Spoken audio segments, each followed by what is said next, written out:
This year is the year of innovation, which means that everything you thought was true may or may not be true anymore. And that means that we go right back to our roots, which is A/B testing. A/B testing, though, can be messy and hard to track. And I found over the years that entrepreneurs, myself, the team, we get lost in what to test, when to kill the test, when to move forward with a hypothesis and stay persistent. And at the end of the day, what are the actual final conclusions that we can make very high level decisions around in terms of allocating resources, talent, time, money towards. And I find that 4, 5, 6 months later, you still don't have any concrete understanding of what actually drives profitable growth in your business. And so this is a methodology that we are incorporating inside Sugatan so that we can be very methodical in our A/B testing as we go into our year of innovation and innovating, essentially. So firstly, the tools. Many of the principles I'm teaching here are actually derived from a book that is called Levers, and it's the framework for building repeatability for your business. And a lot of the principles that I go over is actually in this book. So if you want to deep dive in it just a little bit more, then definitely I highly recommend this book. The second tool is a virtual whiteboarding tool called Miro. And if you have a remote team, which I think that's most of us now, this is going to be such a game-changing tool for you and your leadership team or your strategists to actually put down all of their ideas and to start mind mapping together. And we're going to be using Miro as the example of portraying the principles as we go through the steps. And I'm going to actually go through 6 steps for you. And again, by the end of this exercise and these 6 steps, you should feel confident about which tests you and your team should prioritize and essentially invest your resources into to operationalize. Step 1, answer the question, what drives profitable sales to the business? Use Post-it notes in Miro to start implementing your gut ideas. So it's okay to use your gut in this exercise. And again, ideally, you want your leadership team or your lead strategist to be involved in this exercise with you. So think on this for 5 minutes and just do a barrage of all of your ideas. Write down everything that comes to you. To give you examples, here are some examples from our own team. These are real life examples. Expanding to the European market in Facebook ads will drive profitable scale. TikTok ads, optimizing email automations, improving our video ads to invest in the opening frame will result in a viral ad. Those are some of the example assumptions so you can understand what, just get your thoughts jogging through. Step 2, out of all of these assumptions that are now on your board or on your Post-it notes, which one of these are actually proven by data in this e-commerce brand? And I want you to put a blue star on those. Now, proven by data. Just a side note here, that is, proven by data could be subjective if you don't have a metrics-driven ecosystem historically in place, but so it could be subjective, and that's okay. Step 3, as you look at all of your assumptions, now which one of these have been proven by data from your own experience outside of this e-commerce brand?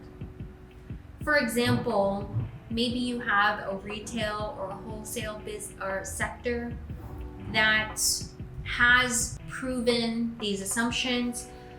Maybe this is your second or third e-commerce brand and you've seen these assumptions work in those other brands. Now put an orange star on those. Step 4, Now I want you to think in extremes, meaning that out of all of these assumptions, which ones will drive the next wave of growth for the business?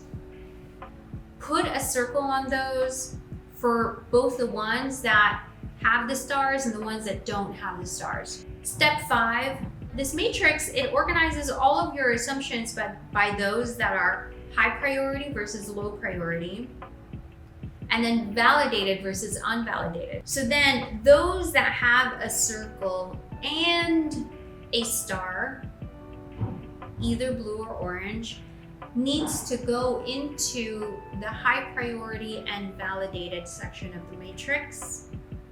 Those that have a circle and no stars go into low priority, validated section of the matrix.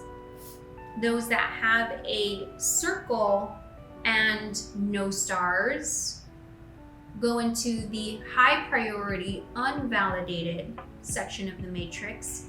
And then those that have no circles and no stars go into low priority, unvalidated section of the matrix. Now, step 6, from those the post-it notes that made it to the high priority, validated section, these are the assumptions that we're going to prioritize and operationalize into production. And you can feel confident that these are the areas that you really want to invest your resources into.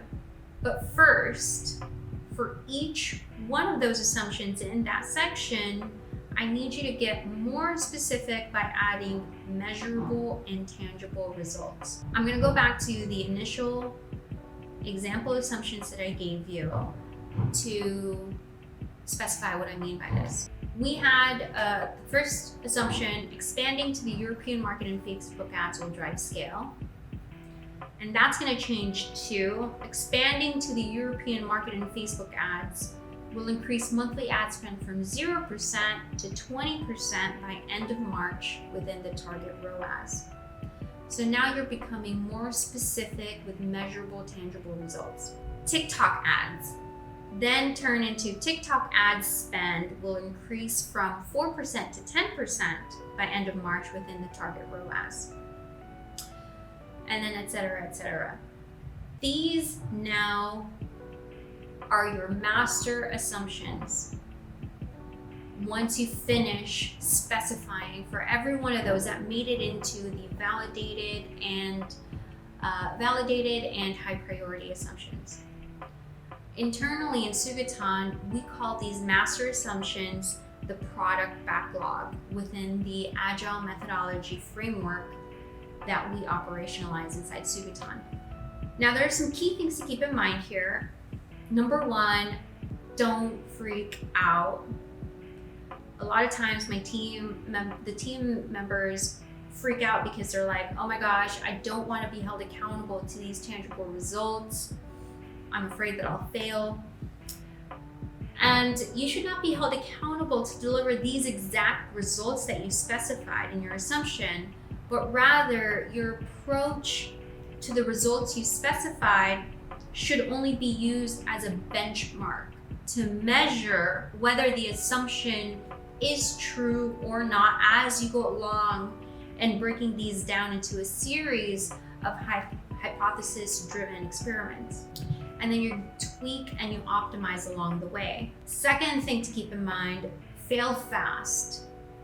Figure out how to prove these assumptions as true or false as fast as possible. If your assumption is huge, like TikTok will be the next scalable channel, then design a hypothesis with specific metrics that show strong signals that that could be true or not. I'll give you an example for TikTok ads specifically. Strong signals could be thought of as, and this is how you design your hypothesis experiment, it could be thought of as the number of purchases over 7 days on a non-native TikTok ad. Because what you did is you just repurposed your viral Facebook ad into TikTok.